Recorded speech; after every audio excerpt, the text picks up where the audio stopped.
کہیں کہ ہمارا رب اللہ ہے، پھر اس پر جم جائیں، ان پر فرشتوں کا نزول ہوتا ہے، نہ کوئی غم کرو نہ خوف، خوشیاں مناؤ جنت کی جس کا تم سے وعدہ کیا گیا تھا۔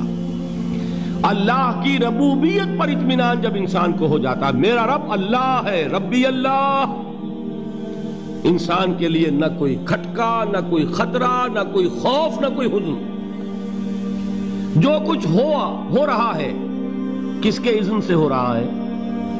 اللہ کے اذن سے۔ اللہ کے اذن کے بغیر پتا تک نہیں ہلتا۔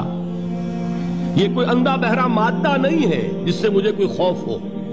اندھا بھینسا چلا آ رہا ہو اس سے تو ڈرنے کا ہر انسان کو ڈرنا چاہیے، نہ معلوم کس کو ٹکر مار دے۔ لیکن نہیں، اس کائنات کو چلانے والا ایک سمیع و بصیر خدا ہے، وہ جو میرا دوست ہے، میرا ولی ہے۔ اللہ ولی الذین آمنوا یخرجہم من الظلمات الی النور۔ اللہ اہل ایمان کا ولی ہے، ساتھی ہے، پشت پناہ ہے، مددگار ہے، حمایتی ہے۔ بتائیے جسے یقین ہو جائے کہ اللہ میرا مددگار، اللہ میرا محافظ، اللہ میرا پشت پناہ، اللہ میرا حمایتی، اس کے لیے کوئی خوف ہوگا؟ اس سے کوئی ڈر ہوگا؟ میں مثال دیا کرتا ہوں ایک بہت سادہ پنجاب کے دیہات کی۔ وہ بڑا چودھری ہے اور کوئی غریب کسان ہے۔ اس غریب کسان کے جانوروں کو ہر وقت اندیشہ ہوگا چوری کا، کوئی میری بھینس کھول کر نہ لے جائے، کوئی میرا بیل کھول کر نہ لے جائے۔ لیکن جس کے بارے میں یہ سب کو معلوم ہو کہ وہ جو بڑا چودھری ہے وہ اس کا دوست ہے، اس کی بچیا کو کوئی خوف ہوگا؟ اس کی بھینس پر کوئی ہاتھ ڈالے گا؟ اسے کوئی اندیشہ ہوگا؟ نہیں۔ کیوں؟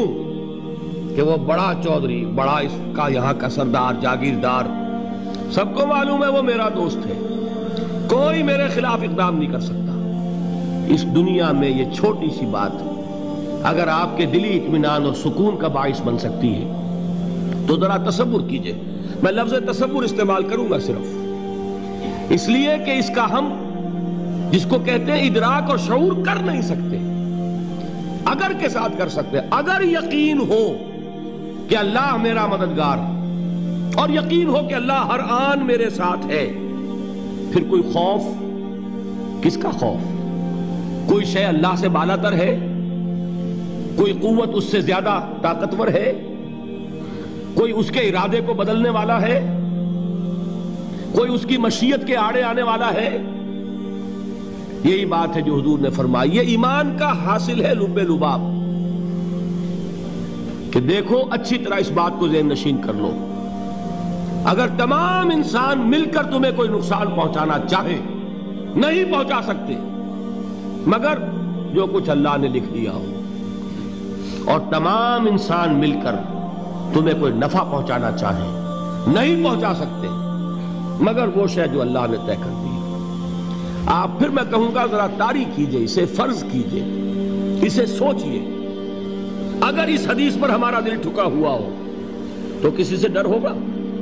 یہ مجھے نقصان نہ پہنچا دے، یہ میری رپورٹ خراب نہ کر دے، یہ میری انکریمنٹ نہ رکوا دے، یہ میرا یہ نہ بگاڑ دے، یہ میرے یہ نقصان نہ پہنچا دے۔ اس کا ڈر، اس کا ڈر، اس کا خوف، اس کی خوشامد، اس کے لیے جا کر طرح طرح سے اپنی عزت نفس کو ذلیل کروانا اس کے سامنے، یہ سب کچھ کیوں کرتا ہے انسان؟ جب سمجھتا ہے کہ اس کے ہاتھ میں میرا کوئی نفع ہے، اس کے ہاتھ میں میرے لیے کوئی ضرر ہے، یہ مجھے کوئی غضب پہنچا سکتا ہے، یہ مجھے کوئی نقصان پہنچا سکتا ہے، یہ میرا کوئی کام بنا سکتا ہے، یہ میری کوئی ضرورت پوری کر سکتا ہے، اسی کا نام شرک ہے۔ جہاں آپ نے یہ سمجھا کہ غیر اللہ کے اندر کوئی طاقت موجود ہے، وہی شرک ہے۔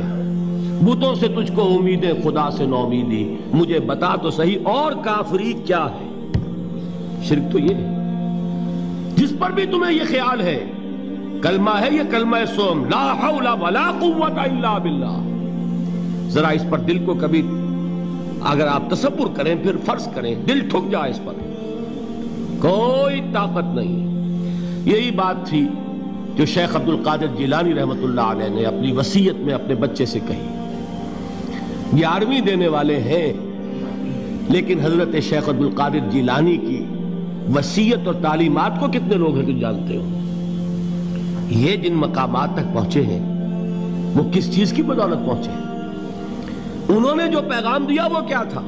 اے میرے بچے، جس طریقے سے قرآن مجید میں حضرت لقمان کی نصیحتیں جو ہے نقل کر دی گئی ہیں، میں یہ عرض کروں گا بالفرض اگر قرآن حضرت عبد القادر جیلانی کے بعد نازل ہوا ہوتا تو شیخ عبد القادر کی یہ نصیحتیں بھی قرآن میں درج ہوتی. اتنی اونچی نصیحتیں ہیں. اے میرے بچے، اس حقیقت کو ذہن نشین کر لے، لا فاعل فی الحقیقت ولا مؤثر الا اللہ.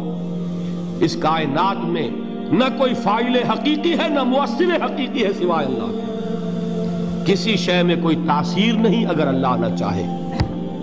آگ جلا نہیں سکتی اگر اللہ نہ چاہے. پانی ڈبو نہیں سکتا اگر اللہ نہ چاہے. زہر ہلاک نہیں کر سکتا اگر اللہ نہ چاہے. کوئی چیز فائدہ نہیں پہنچا سکتی اگر اللہ نہ چاہے.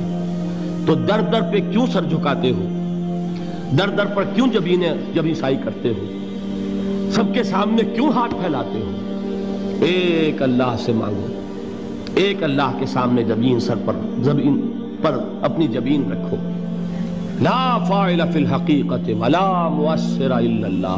نظر آتا ہے ہمیں کہ پانی پیاس بجھا دیتا ہے. پیاس بجھانے کی صلاحیت پانی میں نہیں ہے، اللہ کے اذن سے. کھانا بھوک مٹا دیتا ہے، بھوک مٹانے کی صلاحیت کھانے میں نہیں ہے، اذن رب میں. دیکھیے یہی یقین تھا. حضرت موسیٰ علیہ السلام کا واقعہ یاد کیجئے. سامنے سمندر آ گیا ہے، قوم دیکھتی ہے پیچھے کہ گرد و غبار کا طوفان ہے. معلوم ہوا کہ فرعون اپنے لشکر سمیت آ گیا ہے. لشکر جب چلتا تھا تیز رفتاری کے ساتھ تو گرد و غبار کا جو طوفان اٹھتا تھا اس کا تصور کیجئے. اور لمحہ بلمحہ وہ قریب آ رہا ہے. پوری قوم نے کیا کہا ہے؟ اے موسیٰ انا لمدرکون، اے موسیٰ ہم کو پکڑے گئے.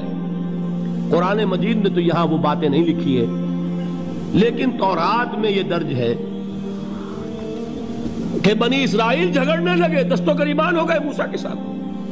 موسیٰ ہمیں یہاں مروایا لا کر، اس سے تو ہم ہی بہتر تھے. وہاں کھانے کو ملتا تھا، زندگی تو تھی، بیگار ہم کر رہے تھے، موت تو نہیں تھی. اب جو کچھ ہوگا اس کا تصور کرو، جس طریقے سے ہمارے ٹکڑے اڑائے جائیں گے. تو لڑ رہے ہیں حضرت موسیٰ علیہ السلام سے. یہ تورات کی تفصیل ہے. قرآن میں صرف اتنا آیا ہے، پریشان ہو کر انہوں نے کہا انا لمدرکون، موسیٰ ہم تو پکڑے گئے. اس وقت موسیٰ کا جواب کیا ہے؟ کلا ان معی ربی سیہدین. نہیں، میرے ساتھ میرا رب ہے، وہ راستہ دے گا. بتائیے کہاں راستہ نظر آ رہا ہے؟ یہ ہے ایمان بالغیب. راستہ نظر نہ آئے تب اللہ پر یقین ایمان ہے. جیب میں پیسے ہوں اور تب دل کو اطمینان ہے تو ایمان کس پر ہوا؟ پیسے پر، اللہ پر نہیں. جب وسائل و ذرائع نہ ہو اور پھر یقین ہو کہ اللہ مسبب الاسباب ہے، وہ اسباب کا پابند نہیں ہے، وہ اسباب کا محتاج نہیں ہے، اسباب اس کے محتاج ہیں. اگر یہ یقین ہے تو اللہ پر ایمان ہے. یہ نہیں ہے تو تمہارا ایمان اسباب پر ہے، وسائل پر ہے، ذرائع پر ہے، مادیات پر ہے، اللہ پر نہیں. اس وقت کہاں راستہ تھا؟ کوئی راستہ تھا؟ سمندر ہے اور ادھر سے لشکر آ گیا ہے. کلا ان معی ربی سیہدین. اب دیکھیے ایمان کہہ دینا آسان ہے، ہوا معکم اینما کنتم، جہاں کہیں بھی تم ہوتے ہو اللہ تمہارے ساتھ ہوتا ہے.